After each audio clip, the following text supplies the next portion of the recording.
نمایاں پہلو ان کی فقہی بصیرت ہے۔ مولانا جب مدرسہ شاہی میں مدرس ہوئے تو وہاں دارالفتہ کا نظام نہیں تھا، مولانا نے خود اس کو شروع کیا۔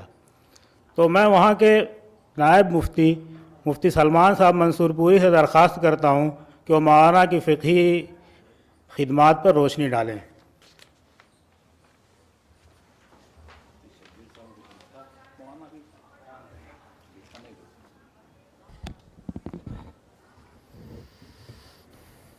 بسم اللہ الرحمن الرحیم۔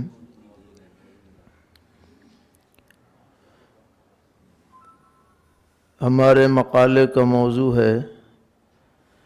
سید الملت حضرت مولانا سید محمد میاں صاحب دیوبندی رحمۃ اللہ علیہ بحیثیت مفتی و فقیہ۔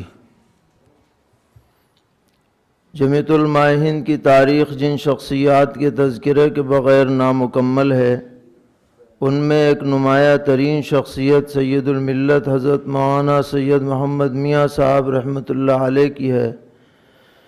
جنہوں نے بلا شبہ اس جماعت کو بام عروج تک پہنچانے میں اپنی بہترین صلاحیتیں اور زندگی کے قیمتی لمحات صرف فرمائے اور بے مثال مخلصانہ قربانیاں پیش کیں، جن کا اس دور میں ہم جیسے لوگوں کے لیے تصور کرنا بھی مشکل ہے۔ حضرت کی زندگی کے مختلف پہلوؤں پر مختلف حضرات نے مقالات و مضامین تحریر فرمائے ہیں، جو آپ کے سامنے پیش کیے جا رہے ہیں اور مکمل انشاءاللہ ان کی اشاعت ہوگی، جس سے ایک بڑا معلوماتی سرمایہ ہمارے سامنے آئے گا انشاءاللہ۔ اس وقت اس مختصر مضمون میں حضرت کے مفتی اور فقیہ ہونے کی حیثیت سے جو خدمات ہیں ان کی طرف اشارہ کرنا مقصود ہے۔ حضرت موصوف عظیم مورخ، بہترین مصنف، ممتاز مفکر ہونے کے ساتھ ساتھ اعلیٰ درجے کے مفتی اور فقیہ بھی تھے، جس کا اندازہ آپ کی فقہی تحریروں اور مبسوط فتاوی سے بآسانی کیا جا سکتا ہے۔ آپ نے دینی تعلیم کے رسالوں میں بہت آسان انداز میں ضروری دینی مسائل جمع فرمائے، جو امت کے نونہالوں کے لیے انتہائی نفع بخش ہیں۔ اسی طرح آپ نے فقہ حنفی کی مقبول کتاب نور الاضاء کا آسان اردو ترجمہ اور تشریح نور الاصباح کے نام سے شائع فرمائی، جو طلباء اور اساتذہ کے لیے بہت کارآمد ہے۔ جامعہ قاسمیہ مدرسہ شاہی مرادآباد میں آپ کا دور قیام سن 1347 سے 1366 تک، یعنی تقریباً 20 سال، یہ آپ کی زندگی کا تابناک دور ہے۔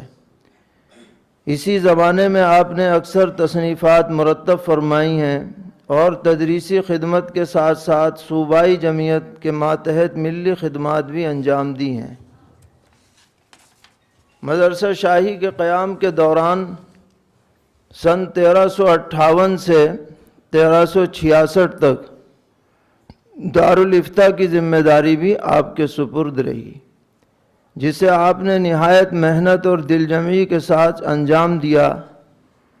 اس دور کے 458 فتاوی خود آپ کے دست مبارک سے نقل کیے ہوئے مدرسہ شاہی کے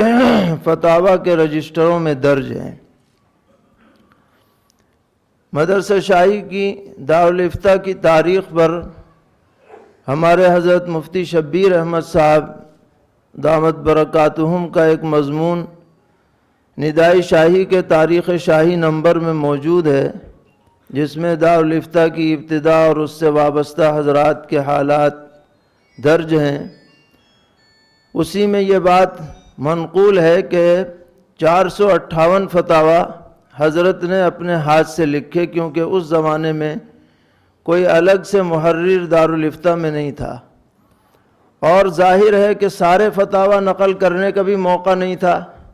اس کا مطلب یہ نہیں ہے کہ آپ نے کل 458 ہی فتاوی لکھے ہوں گے، بلکہ اور بھی لکھے، لیکن جو ضروری سمجھے وہ آپ نے رجسٹر میں نقل فرمائے۔ ان کی تعداد 458 ہے،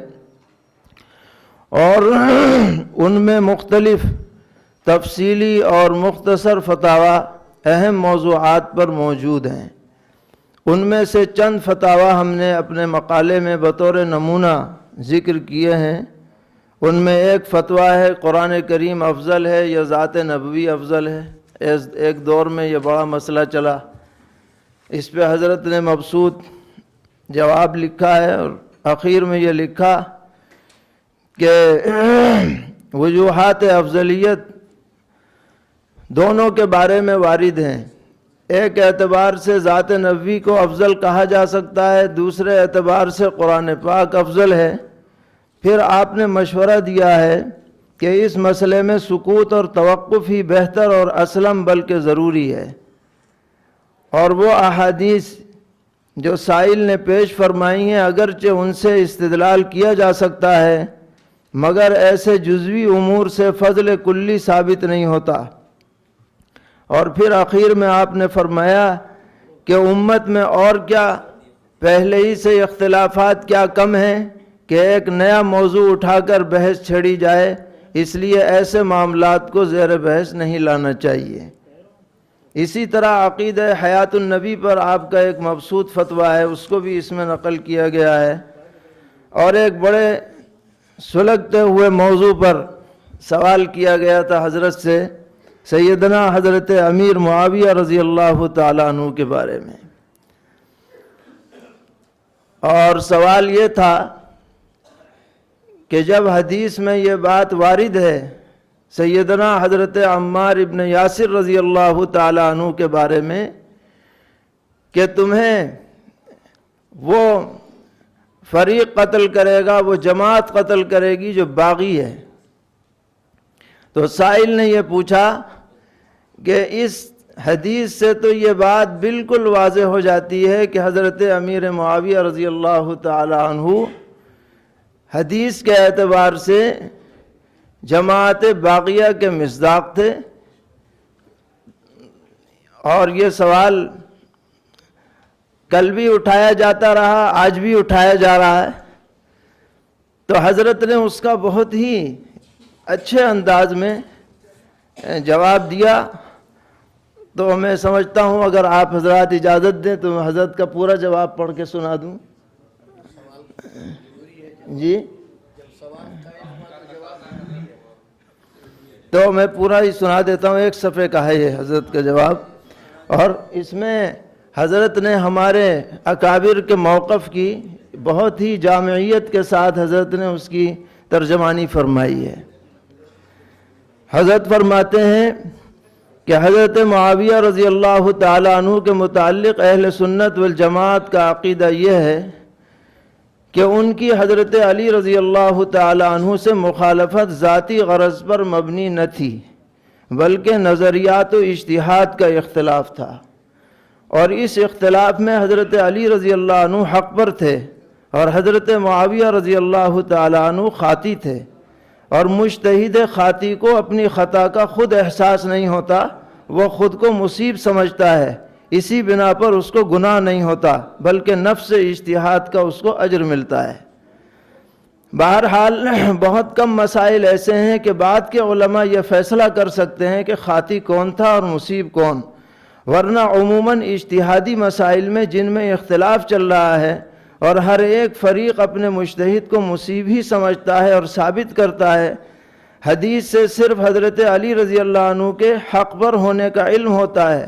اور یہ علماء کے لیے اس فیصلے کی حجت ہے کہ وہ حضرت علی کرم اللہ تعالی عنہ کو مصیب قرار دیتے ہیں اور حضرت معاویہ رضی اللہ تعالی عنہ کو خاطی، لیکن چونکہ حضرت معاویہ رضی اللہ تعالی عنہ کے اجتہاد نے ان کو دیانتاً اس جد و جہد پر مجبور کر دیا تھا، لہٰذا وہ گنہگار نہیں کہلائے جا سکتے۔ یہ ایک علیحدہ سوال ہے کہ اس حدیث کا علم حضرت معاویہ رضی اللہ عنہ کو ہوا یا نہیں۔ اہل تاریخ کا بیان ہے کہ اس حدیث کا علم ہوا، تو حضرت معاویہ رضی اللہ تعالی عنہ نے فرمایا کہ ہم نے قتل نہیں کیا بلکہ ان لوگوں نے جو ان کو میدان میں لائے، اور ایک روایت میں ہے کہ باغی کے معنی طالب کے سمجھے، یعنی فئۃ طالبۃ بدم عثمانہ، یہ مستبعد نہیں، کیونکہ باغن اس معنی کہ میں آتا ہے، جیسا کہ حدیث میں ہے یا باغی الخیر، حدیث میں ہے یا طالب الخیر کے معنی کے اندر، اور قرآن پاک میں ہے فمن اضطر غیر باغ ولا عاد ای غیر طالب، اور ایک اور حدیث میں ہے کہ فقال ابو بکر باغ وحاد اور عرض بالبغائی الابل وہدایت الطریقی۔ تو حضرت معاویہ رضی اللہ تعالی عنہ کے مطالبے کے اوپر مطالبہ دم عثمان کا جذبہ غالب تھا، اس کے بموجب ان کے دماغ نے حدیث کے معنی سمجھے۔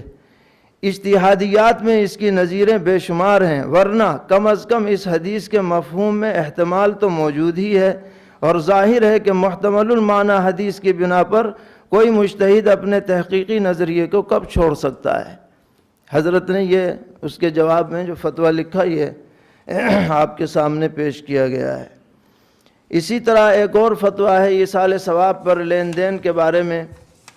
اور حدیث میں جو فرمایا گیا کہ میری امت میں 12 خلفاء ہوں گے، ان 12 خلفاء سے کون مراد ہیں، یہ بھی ایک بڑی تحقیقی بحث ہے، اور اس میں حضرت نے تفصیلی نام بنام لکھا ہے کہ نمبر 1 پر کون اور نمبر 2 پر کون، اور اس طرح سارے اسماء گنوائے ہیں، اور مختلف عبارتیں بھی اس بارے میں درج کی ہیں۔ اسی طرح شریعت اور طریقت میں فرق کیا ہے، اور عیدگاہ اور مسجد کے احکام میں کیا فرق ہے، اس پر بھی ایک مبسوط فتویٰ ہے۔ وقف علی الاولاد کا ایک طویل سوال ہے، اس کے جواب میں حضرت نے بہت نپی تلی بات فقہ کی روشنی میں ارشاد فرمائی۔ اور اس کے بعد آپ جب مدرسہ شاہی سے تشریف لے آئے دہلی، حضرت مجاہد ملت رحمۃ اللہ علیہ کی اعانت کے لیے حضرت کے مشورے پر اور اس زمانے کی ضرورت کا خیال فرماتے ہوئے درس حدیث اور درس و افتاء چھوڑ کر آپ دہلی تشریف لائے، وقت کی ضرورت سمجھتے ہوئے، لیکن چند ہی سالوں کے بعد اللہ تعالیٰ نے آپ کو پھر موقع عطا فرمایا، اور مدرسہ امینیہ سے آپ کی باقاعدہ وابستگی ہوئی اور تا دم وفات رہی۔ اس زمانے میں بھی آپ فتاویٰ لکھتے رہے، اور یہاں کے صدر مفتی بھی تھے اور شیخ الحدیث بھی تھے۔ اس دور کے 2 فتاویٰ ہمارے حضرت مولانا ضیاء الحق صاحب نے، میں ان کا مشکور ہوں کہ رسالہ دارالعلوم کے پرانے فائلوں سے 2 فتاویٰ نکال کر انہوں نے ارسال فرمائے۔ اس میں سے ایک فتویٰ ہے انگلینڈ میں ذبح خانے کا طریقہ اور ذبیحہ کے متعلق سوال جواب،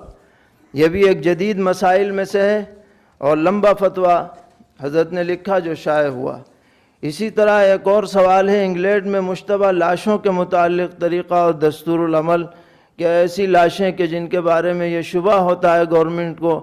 کہ حادثاتی موت میں ان کی وفات ہوئی ہے، تو ان کو مہینوں تک فریزر میں رکھا جاتا ہے، جس سے لاش خراب بھی ہو جاتی ہے، غسل کے قابل نہیں رہتی وغیرہ۔ اس بارے میں حضرت نے جواب دیا ہے۔ اور بعد میں آپ نے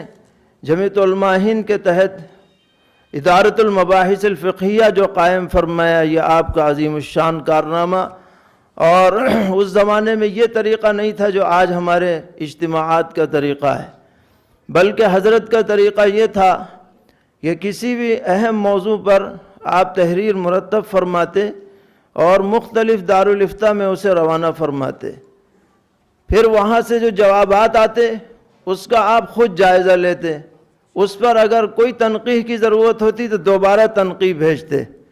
اس طرح آپ نے کئی مسائل کے بارے میں تحقیقات فرمائیں، اور رؤیت ہلال کا مسئلہ ہر سال جھگڑے کا سبب بنتا تھا، اس پر آپ نے تمام تر تحقیقات کے بعد باقاعدہ ایک اجتماع بلایا، اور اس میں رؤیت ہلال کے قواعد و ضوابط طے فرمائے۔ اور بعد میں حضرت کے بعد بھی ہمارے بعد کے دور میں اس رسالے پر دوبارہ نظر ثانی کی گئی، اور اس میں کچھ جزیات کا اضافہ کیا گیا، اور اب الحمدللہ وہ ایسا رسالہ ہے اس ہندوستان جیسے ملک کے لیے کہ اگر اس کو سامنے رکھا جائے تو ہر جگہ رؤیت ہلال کے بارے میں بہترین رہنمائی لوگ حاصل کر سکتے ہیں اور کر رہے ہیں۔ اللہ تعالی حضرت کی